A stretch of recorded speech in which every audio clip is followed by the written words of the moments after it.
Kinakain na ng korupsyon ang ating mga pondo, pati ang ating ekonomiya.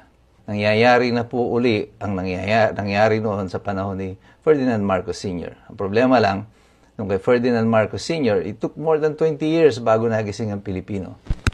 Dito sa ngayon, sa kanyang anak, 3 taon pa lang, ay mukhang tinalo pa natin yung 20 taon sa ilalim ni Ferdinand Marcos Sr. The American government, through the US State Department, ay na-flag down na ang Pilipinas at sinasabi na nga yung corruption ang number one na issue natin kung bakit ang foreign investments ay mabagal na pumapasok dito sa Pilipinas. Eventually, foreign investments will stop coming into the Philippines. Eventually, factories will be closing, businesses will be losing. Noong isang araw, sinabi ko sa inyo na ang epekto nitong perception ng corruption sa atin ay tatawid sa ating ekonomiya. At